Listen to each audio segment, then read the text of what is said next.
Vamos a revisar ahora fenómenos asociados a la comunicación, como les había dicho.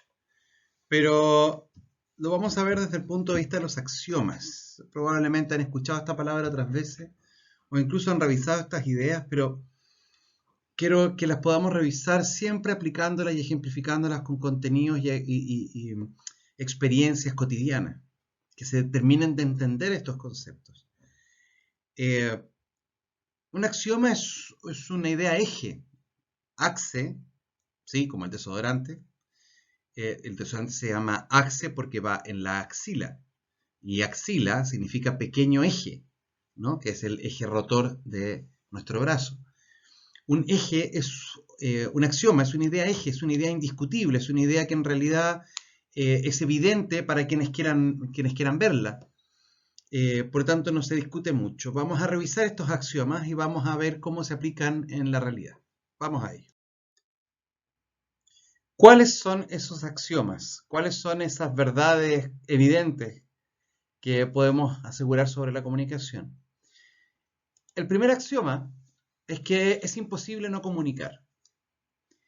Y esto es porque mientras haya alguien que esté allí, incluso uno mismo, mientras haya alguien que esté allí observando lo que yo hago, observando cualquier elemento, ni siquiera las acciones, incluso la no acción, puede llegar a ser un mensaje. Mientras haya alguien allí con la intención de interpretar lo que yo hago o lo que yo muestro, entonces está existiendo siempre comunicación. Esto impone una dificultad enorme porque quiere decir entonces que estamos comunicando aun cuando no queremos comunicar, aun cuando no somos conscientes de eso. Y probablemente allí vamos a encontrar muchas de las primeras dificultades o los primeros malos entendidos, ¿no? Muchas veces expresamos cosas y cuando el otro las interpreta mal, bueno, la expresión que sale no era mi intención, ¿no? No había una intención comunicativa, pero comunicación existe. Es más, si usted se encuentra durmiendo en su casa y alguien llega y lo ve, o sea, usted con ese acto de no estar haciendo nada, sino salvo dormir, está comunicando algo, está diciendo estoy cansado, estoy descansando, implica un no me molesten. Todo es comunicación y esto es complicado, insisto, porque la pregunta entonces es, ¿quién construye el mensaje? Porque claro, cuando hablamos y reflexionamos sobre la manera en que nosotros nos referimos o hablamos con otras personas, etc., lo que estamos diciendo finalmente es que claro, cuando yo tengo la intención de comunicar, tengo que estar muy consciente de cómo lo voy a hacer. Pero y en estos minutos en donde yo simplemente estoy dado vuelta y no me he dado cuenta que hay una persona atrás y esa persona llega y me espera y se empieza a sentir ignorada por mí, aun cuando yo ni siquiera me he percatado de su existencia. Y se molesta conmigo porque yo no la estaba viendo, o porque yo no estaba en mi puesto de trabajo, o porque estaba atendiendo otro elemento. ¿Quién está construyendo finalmente el mensaje? Y aquí hay una corresponsabilización. Es claro que yo no me puedo hacer cargo de todo lo que las personas interpretan de lo que yo hago, pero tampoco me puedo desembarazar de que eso existe. No puedo hacer caso omiso o pensar que no debiera ser considerado. Por lo tanto, yo tengo que estar muy consciente y muy abierto a la interpretación que el otro está haciendo de lo que yo estoy manifestando. Es imposible no comunicar. Si yo estoy, digamos, vestido, maquillado, con unos ojos llorosos, así, con un maquillaje corrido y con el pelo desordenado y vestido de negro, y veo a alguien y ese alguien responde preocupado frente a mi aspecto porque denota dejación, depresión o un ánimo muy triste, y se acerca en ánimo de consuelo hacia mí, y yo lo miro extrañado y digo, oye, pero ¿qué te pasa? ¿Pero cómo se te ocurre? Si yo estoy bien y me molesto por esa acción que el otro está expresando sobre mí, la pregunta es, bueno, ¿puedo yo decir que es simplemente problema del otro el cómo interpretó lo que yo dije? Es que siempre vamos a estar excusándonos de la responsabilidad de actuar bien en nuestro acto comunicativo porque el otro es el que finalmente interpreta. Y por el otro lado la persona dice, bueno, pero ¿para qué te vistes así? ¿Para qué te expresas de esa manera? ¿Para qué tomas ese tipo de ropaje o de actitud si no vas a querer que el resto de las personas reaccionen? Entonces quiere decir que las demás personas pueden pasar o debieran pasar desapercibidas para evitarnos un problema. En la primera parte hablaba yo acerca de la complicación y las limitaciones propias que tiene la comunicación. Y el punto es que el hábito o la costumbre aquí debería ser corroborar el mensaje. Tanto yo que lo estoy emitiendo, como aquella persona que lo está construyendo. Como no podemos dejar de comunicar, como tenemos que hacernos cargo de esa inevitable realidad, debemos entonces tomar las medidas pertinentes para que las personas que están a nuestro alrededor sepan interpretar adecuadamente cómo estoy. Y si en alguna medida alguien viene a responder a estos mensajes inconscientes, tener también la gentileza de poder corregir el mensaje sin por eso reaccionar de manera violenta. Y lo digo, puede ser muy rebuscado el ejemplo, pero es que gran cantidad de los conflictos que estamos teniendo hoy en la actualidad es porque cada uno, tanto el que construye o el que emite el mensaje como el que lo recibe, no quiero hablar de emisor y receptor porque eso nos lleva a otro modelo explicativo, pero aquel que está expresando y aquel que está recibiendo ese mensaje, tienen que hacerse cargo de que la comunicación falla, o más que falla, tiene muchas variables intervinientes y debe haber el ánimo constante de estar corroborando si lo que yo entendí o yo expresé es realmente lo que existía la intención o si es efectivamente el mensaje. Ahora, esto que es imposible de comunicar, este mensaje que se construye que no es anulable, tiene, y aquí viene el segundo axioma, tiene dos niveles. Hay un nivel de contenido, o sea, este mensaje posee un texto, por decirlo de alguna manera, pero también impone una relación. Y eso es importante de comprender, porque aquí ocurren gran cantidad de los conflictos dentro tanto del ambiente laboral, familiar o incluso callejero. Cuando una mujer se ha ataviado, se ha arreglado y va a algún lugar o sencillamente por el placer que le produce arreglarse y verse bonita, va caminando por la calle y se encuentra con un extraño y ese extraño envía un mensaje de seducción o hace un juicio o una opinión, lo que está haciendo con ese contenido en particular es expresar o es imponer, perdón, un tipo de relación específica. Es decir, cuando yo estoy recibiendo un mensaje, inmediata y automáticamente se está estableciendo una relación con aquella persona que lo emite, aunque sea distante. Lo vemos en las redes sociales. Es decir, todo contenido impone un tipo de relación. Por consecuencia, todo tipo de relación mantiene o contiene ciertos tipos de contenidos permitidos y deja otros fuera.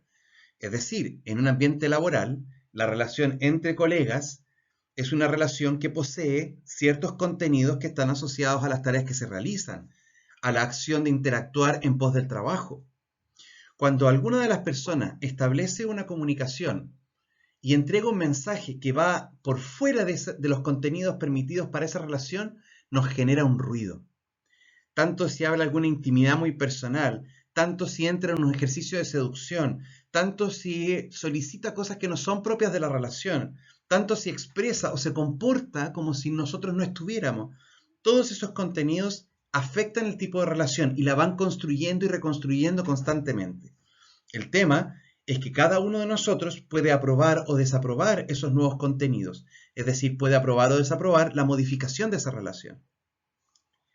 Cuando una persona establece un acto de comunicación con otro, debe tener claro cuál es la relación que se mantiene con esa otra persona para asegurarse correctamente cuáles son los contenidos que están permitidos. ¿Sí? Cuando eso no ocurre, cuando no nos fijamos en el otro, no establecemos lo que el otro requiere de mí, en este acto de respeto y empatía, es decir, de consideración y comprensión, cuando eso no ocurre, pues solemos cometer error. Y para nosotros puede que esté súper bien haber dicho lo que dije, ¿sí? O haberme vestido de la manera en que me vestí, o haber manifestado mis necesidades como lo hice. Pero si no es parte de la relación que se establece, si no es parte del contexto en el que eso ocurre, debemos también asumir que eso va a generar una reacción en aquellas personas que están interpretando esa comunicación que es imposible de no entregar. Ahora, el contenido, a su vez, también hay un axioma que está asociado a él y dice que se puede entregar de dos maneras, o sea, de una manera digital y una manera analógica. Aquí no me voy a detener mucho porque esto ya es un poco más en detalle, pero lo vamos a mencionar igual, es decir, el código digital que tenemos, la palabra escrita, el concepto casa, no se parece a una casa, ¿cierto? Es una digitalización. Es decir, para ahorrarnos, para optimizar nuestro lenguaje, hemos decidido utilizar ciertos códigos comunes y consensuados que nos permiten hablar de una realidad que no está presente en el momento en que estamos hablando. ¿Sí? Alguien podría decir, bueno, ¿y por qué no nos quedamos con los dibujos entonces? Si quiero decir casa, no importa si eso lo ve un chino o lo ve un norteamericano o lo ve un pequinés, no sé.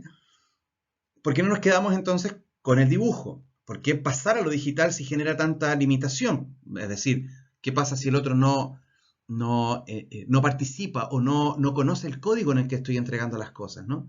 Nos pasa en el ambiente médico cuando los doctores o doctoras hablan de tecnicismo y el paciente queda con una cara de incomprensión y muchas veces de angustia porque esos códigos, esa digitalización del mensaje de la situación de él no es conocida. El punto es que lo analógico, claro, nos permite entender fácilmente a qué se refiere el otro, pero siempre y cuando eso tenga una realidad concreta a la que referirse. Porque si no, ¿cómo dibujamos, cómo hacemos un dibujo analógico de la democracia, o de la libertad, o del amor? Lo digital nos permite hablar de realidades que no poseen una materialidad, que no son inmanentes, que no hay un objeto al cual referirse. Por lo tanto, en lo analógico van las emociones, por ejemplo. Si yo pongo una cara de enojado, el otro va a interpretar esa cara de enojado como enojo, ¿sí? Porque esa cara de enojado es propio de la rabia. Distinto es decirle a alguien que me estoy molesto o estoy enojado, ¿cierto? Es decir, lo analógico es mucho más automático, es mucho más universal, se comprende fácilmente y a veces es lo que más fácilmente se nos escapa. La levantada de ceja, la indiferencia, el respingo, esas actitudes físicas, esa distancia física, por ejemplo, con el otro, que le dice al otro si yo quiero estar cerca o no de él, si me es cómodo estar con él o no. Y por otro lado, lo digital. El problema es cuando lo digital no coincide con lo analógico, cuando lo que estoy diciendo, como se dice en otras palabras, cuando lo verbal no coincide con lo no verbal. Cuando lo que yo estoy expresando a través de las palabras que emito no corresponde o no se parece a la manera, a la emocionalidad, a la corporalidad, a la distancia física del otro que estoy haciendo, o sea, con el que estoy, y que finalmente es también parte del mensaje. Cuando hablamos de coherencia, hablamos de que debemos ser conscientes que la información que entrego de manera digital, es decir, lo que hablo, lo que escribo, lo que codifico, debe ser coherente con aquella otra parte que también está comunicando cosas. Ahora, las relaciones también tienen su axioma. Y hay dos tipos de relaciones, las simétricas y las complementarias. Las simétricas es donde tú y yo somos colegas de trabajo y ante muchas interacciones tenemos la misma cantidad de poder, tenemos roles similares, etc. Y eso está bien. Y cuando a veces se rompe esa simetría, es decir, cuando alguien quiere funcionar más allá de lo que le corresponde a su rol y ponerse encima mío, o a veces debajo mío, en el sentido de que empieza a depender excesivamente de mí, en que me toma consideración de todas las cosas que yo hago, está excesivamente pendiente de lo que yo digo o no digo para él decir una cosa u otra, cuando se establecen esas relaciones asimétricas, genera también conflicto. Por otro lado están las relaciones complementarias, aquellas relaciones en las que mi rol está directamente relacionado con tu rol. Si tú no cumples bien tu rol, yo no puedo cumplir bien el mío. Si una persona está enferma, tiene esta situación, lo somete o le impone cierto nivel de dependencia de aquellos que lo cuidan. Si aquella persona enferma no se deja cuidar, el cuidador no puede hacer bien su trabajo. Yo como docente, como profesor o facilitador de este curso, Si yo no cuento con la disposición de ustedes para atender y reflexionar sobre estos contenidos, entonces difícilmente yo podré hacer bien mi trabajo. Por otro lado, si yo no hago bien mi trabajo, si no estoy entregando las cosas de manera ordenada, si no estoy explicando bien las cuestiones, entonces ustedes no podrán cumplir bien su rol. Allí también tenemos otro foco de conflicto, ¿sí?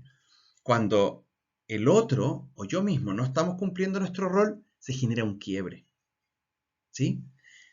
Esto es importante porque podríamos nosotros manejar muchas herramientas y muchas técnicas acerca de cómo resolver conflictos, de cómo establecer claramente los códigos. Todo eso está muy bien. Pero aun cuando eso no estuviera, podría ser suficiente el solo hecho de que yo busque corroboración del mensaje. Si yo veo que mi simetría, mi relación simétrica con otra persona se está rompiendo, el explicitar eso, el darse cuenta de que eso está ocurriendo, ponerlo de manifiesto y reflexionar sobre eso puede ser suficiente. Y no necesitamos grandes técnicas para poder hacerlo. De todas maneras, después les voy a enseñar cómo hacer una buena retroalimentación. Pero por lo pronto, podemos mantenernos en la atención y cuando eso comienza a ocurrir, generar las correcciones de inmediato. Lo mismo cuando ocurre esta, digamos, desconexión entre lo que estoy hablando digitalmente y lo que estoy demostrando analógicamente. Nos genera mucha ansiedad cuando una persona nos mira con la cabeza inclinada, una pequeña sonrisa, pero los dientes apretados y le dice, oye, qué gusto verte. Y a pesar de lo que dice y a pesar de que algunos aspectos de su corporalidad hablan de ternura o afecto hacia mí, hay otras partes de ese mensaje que están asociados a la rabia. Y yo quedo confundido, confundida, y eso me genera atención, incluso un poquito de ansiedad. Estar consciente de que el mensaje se co-construye nos hace a todos los participantes de un acto comunicativo responsables de entender adecuadamente lo que se está diciendo. Por último, existe un quinto axioma, que es la puntuación en la secuencia de hechos.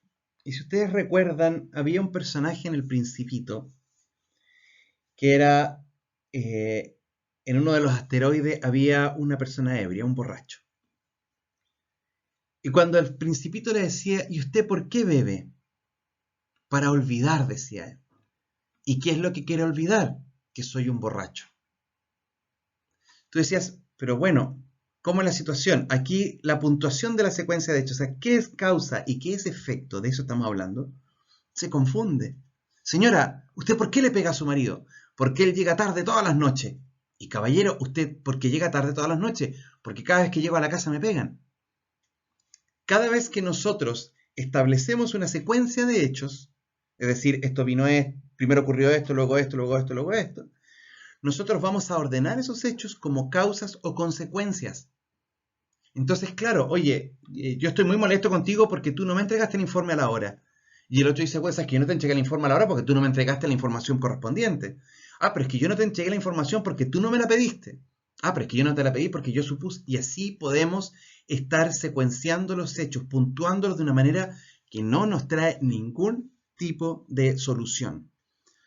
Entender que cada uno va a puntuar la secuencia de hechos de una manera específica y muy probablemente de una manera que le convenga a sí mismo, también nos permite entender que detenerse en la secuencia de los hechos no es un buen negocio para resolver un problema. Cuando estamos en una situación de discusión y estamos echándonos la culpa constantemente de quién fue el que causó o inició todo el conflicto, esa problemática no tiene resolución. Por lo tanto, lo que nos conviene es romper esa necesidad de secuenciar los hechos de una manera específica y abrirnos a entender qué es lo que nos pasó con todo eso. Es decir, salir desde la situación y volcarnos hacia la sensación, hacia las emociones, hacia la experiencia, hacia el pathos.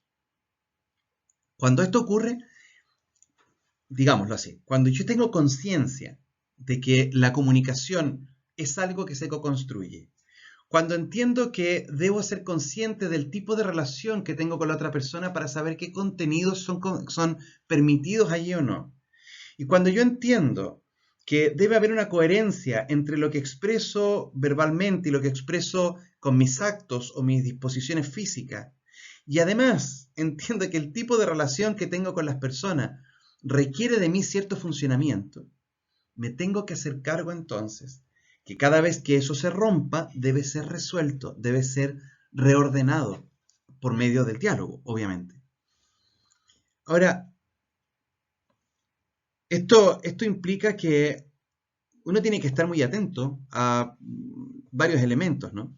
Y cuando hablamos de la atención y de la humanización de las personas, de la atención humana y respetuosa, considerada empática y compasiva incluso, no voy a decir misericordioso porque eso es un nivel muy alto y ahí cada uno ve, pero al menos llegar hasta la compasión, es decir, vincularme activamente por la resolución de aquello que al otro le causa dolor. Cuando eso ocurre, podemos de alguna manera establecer que las necesidades que están al respecto del acto comunicativo, aquellos elementos que están fracturados, requieren de mi constante atención. Desatender eso, mirar para el lado, hacer como que no está, probablemente, y de hecho no probablemente, sino que seguramente no es la mejor forma de resolver o mantener una disposición comunicativa apropiada.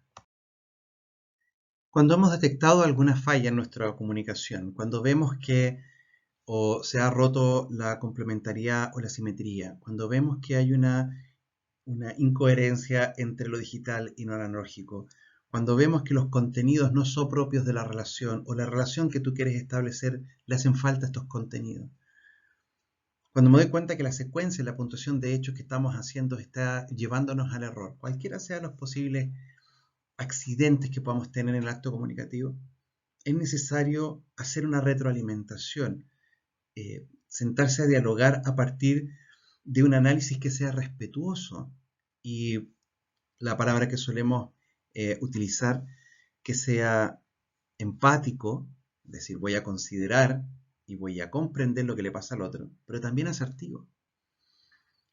Estas palabritas yo sé que las han escuchado 1.000.000 veces, ¿no? Pero cuando hablamos de la asertividad en la comunicación estamos diciendo no usar juicios de valor.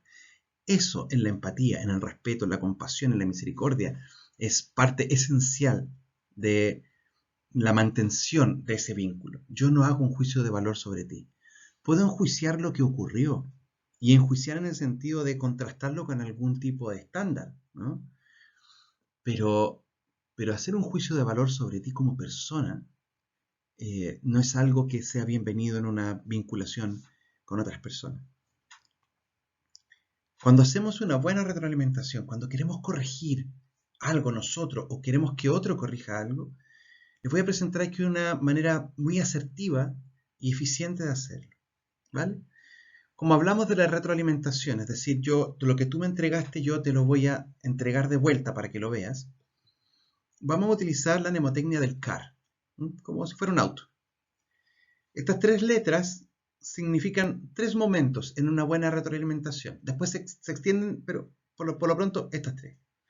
CAR, la C es contexto.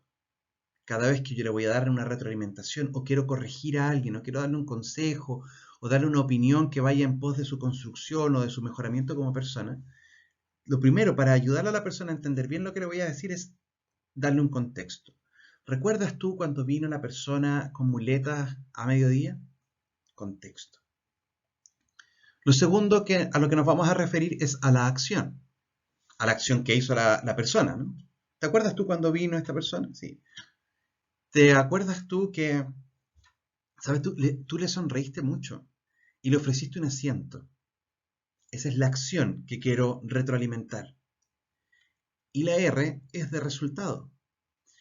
Y ¿sabes qué? Yo noté que esa persona se sintió tan bien con la disposición que tú hiciste que yo de verdad te quería felicitar. O en realidad quería reconocer lo bueno de esa acción. La persona entonces que escucha la retroalimentación tiene muy muy claro cómo volver a comportarse después. Y esto es muy muy interesante cuando uno habla de crianza también. Si yo le doy a la persona la posibilidad de tener claro en su cabecita de que vuelva a construir el momento en su cabeza y lo repase con el contexto, con la acción y con el resultado, yo le permito a la persona entrar en un proceso reflexivo y correctivo de aquello que ocurrió, ya sea para optimizarlo o para mejorar algo que esté mal. Yo no he hecho ningún juicio de valor. Yo no dije que eres simpática, no dije que eres buena persona, no dije que eres empática, nada, no hice ningún juicio de valor. Solamente estoy diciendo que en este contexto, ante tu acción, hubo este resultado. Pero pensemos qué pasaría al revés. Pensemos qué pasaría si en realidad la acción que se realizó trajo un resultado que no queríamos mucho, que fue incómodo. Y tomemos el mismo ejemplo. Mira, ¿recuerdas tú cuando estábamos a la hora de almuerzo y vino una persona en muleta? Sí, te va a decir ella, o esperemos que sí sea así, me acuerdo, ok. Esta persona estaba muy cansada y tú la atendiste muy rápido y la persona se notaba dolorida. Acción. Y sabes que eso maldispuso un montón a la persona y cuando se fue dejó estampada una queja. O cuando se fue yo la noté que se iba muy triste o que se iba muy adolorida. En ese momento yo le he hecho la retroalimentación a la persona sobre algo que hay que mejorar. Pero no solamente me voy a quedar allí. Aquí es donde se agregan otros dos pequeños pasos. Es decir, la idea es que en esa retroalimentación tú dialogues con la persona para buscar una nueva acción que realizar si esa situación se vuelve a producir. Aquí no es decirle a la otra, oye, para la otra tener una así era señora, no es la crítica, es incluso preguntarle a la persona qué fue lo que pasó allí, por qué le hizo estar desatendiendo esa situación evidente de la señora con muleta y de qué manera se puede solucionar eso. Es decir, entonces mira, lo que pasa es que yo estaba súper urgida porque tenía que ir a almorzar y la persona vino y al final como que yo estaba con la cabeza en otro lado. Nueva acción. ¿Cuál sería la nueva acción? ¿Cómo puedes traer a tu cabeza de vuelta, ¿no? Entonces, en esa conversación posiblemente surjan muchas soluciones. Mira, para la otra, ¿quieres que te avises? ¿Quieres que te dé, que te traiga un poquito la atención, como lo veíamos hace unas diapositivas atrás? Eh, es posible que la comunidad, el grupo de personas que esté alrededor, me ayude a tener una atención constante. ¿Será posible que yo pueda poner algo en mi escritorio que me permita estar constantemente acordándome de volver, de salir del uno eso y entrar en el yo tú? ¿Qué mecanismos podemos hacer para que esto no te vuelva a ocurrir? Y si esa nueva acción se implementa, ¿cuál podría ser el nuevo resultado esperado?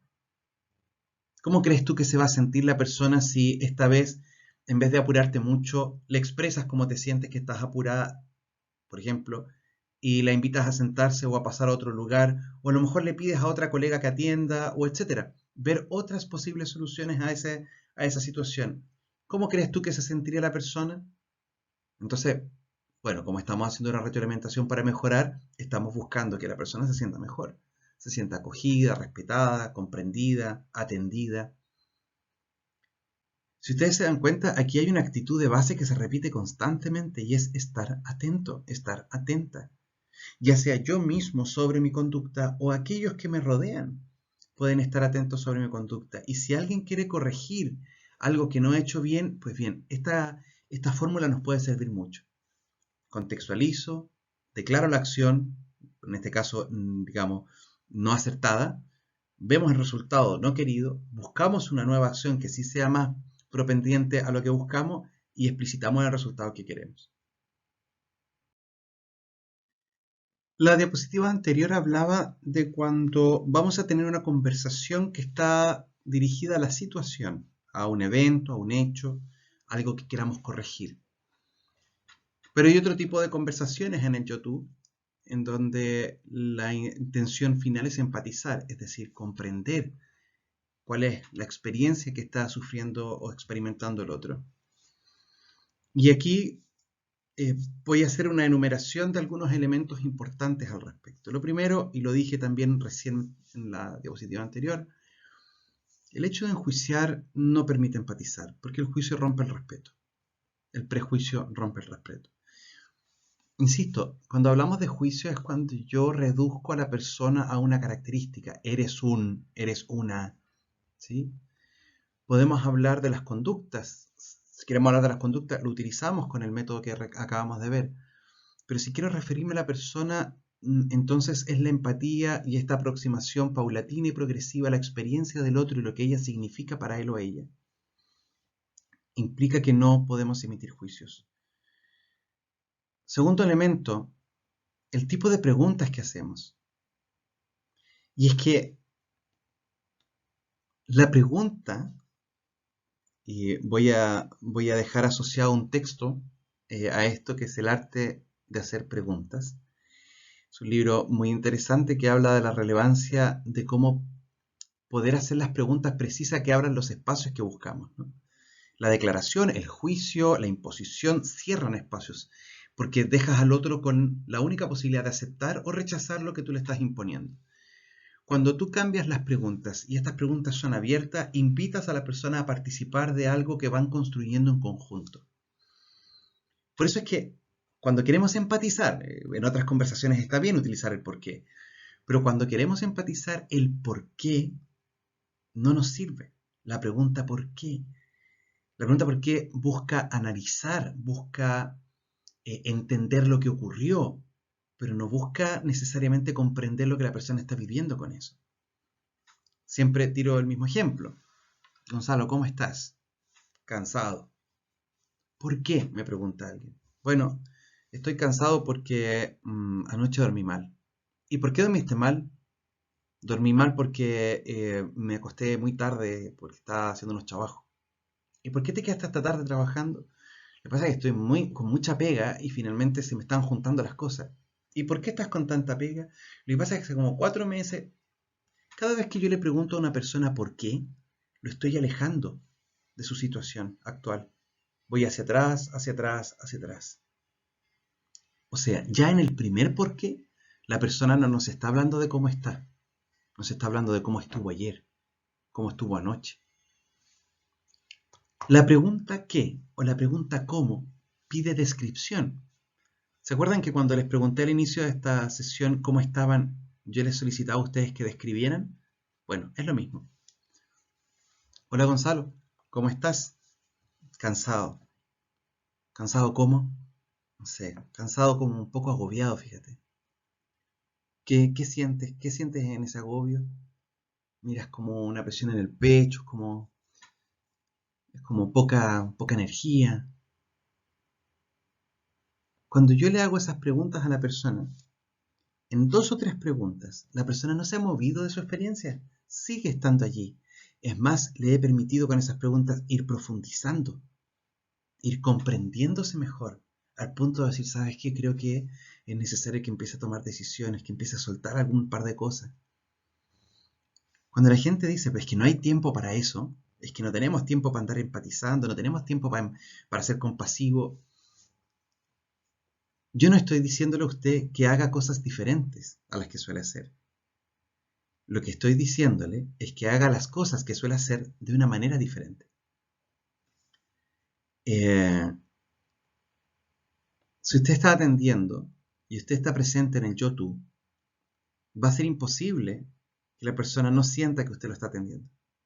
Si sus ojos se depositan tranquilamente en los ojos de la otra persona, si usted pregunta para corregir a ver si entendió bien, como lo veíamos con el tema de los axiomas, si corroboro el mensaje que estoy entendiendo, si corroboro que la persona entendió bien lo que yo le estaba entregando, si me ajusto al rol y a lo que se espera de mí, si soy coherente a la manera en que entrego mi conversación verbal y mi conversación no verbal, si no estoy fijando la puntuación de los hechos en mi favor o conveniencia, la persona inevitablemente en esa experiencia de diálogo inevitablemente se va a sentir comprendida, bien atendida y humanamente tratada.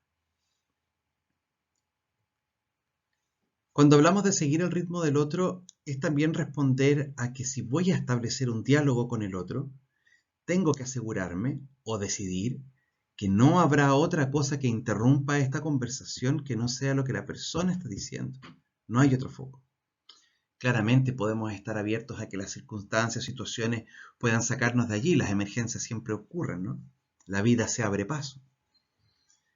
Pero en la medida de lo posible, estar pendiente y allí en el ritmo del otro. Tanto como comprende, tanto como habla. Recuerdo a un amigo, Bernardo, él tartamudeaba mucho cuando pequeño.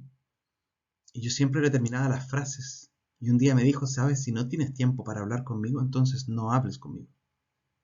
Y entendí que lo que yo sentía como una, no sé, una ayuda, una colaboración, para que no se complicara tanto con las palabras, en realidad lo sentía como un insulto, porque yo no estaba respetando su espacio, su tiempo y su ritmo. Quería hacer que él hablara como yo quería.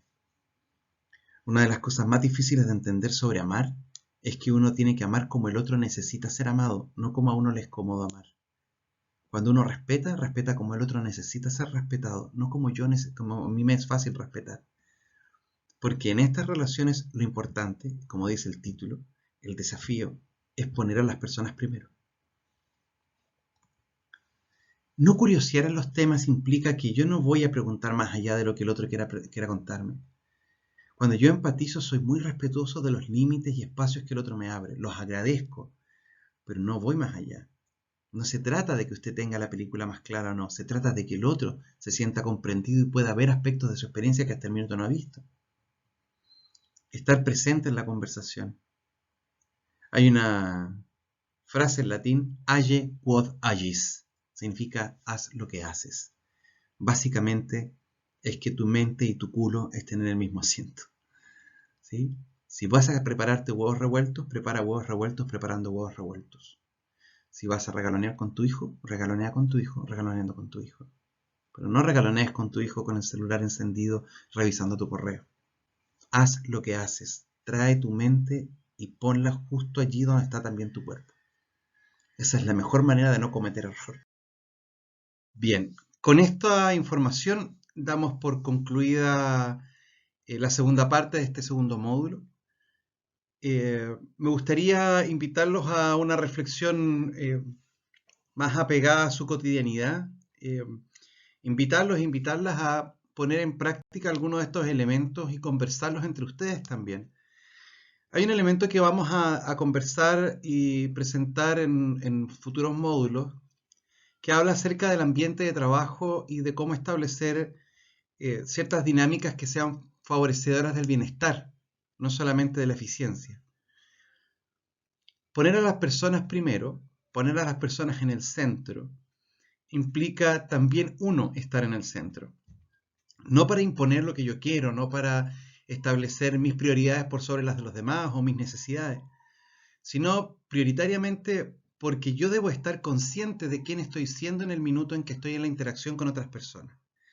Por eso es que primero hablamos de lo intrapersonal, establecer cuáles son las emociones, identificarlas, saber tomar contacto conmigo y luego saber tomar contacto con los demás, saber tomar un contacto respetuoso, compasivo, empático y misericordioso.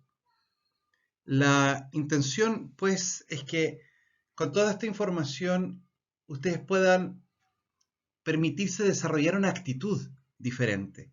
No sirve de nada repasar una y otra vez las técnicas y procedimientos que alguna universidad realizó, diseñó, que algún autor investigó y propuso. Estas cosas tienen que hacernos sentido porque todo proceso de formación es un proceso de transformación, es un proceso de cambio personal. Por eso que más que una conclusión, en este minuto quiero hacerles la invitación a dejar entrar estos contenidos en sus reflexiones y poder ir ensayando paulatina y progresivamente, en compañía de otros, apoyándose mutuamente, nuevas estrategias de tomar contacto con las personas y consigo mismo para establecer una humanización y un buen trato que ya no sea una actividad extra o el ejercicio de lo que se aprendió en una capacitación, sino sea efectivamente la manera en que podemos establecer vínculos, trabajar y llevar nuestra vida adelante. Los espero en el próximo módulo. Que tengan una muy buena jornada.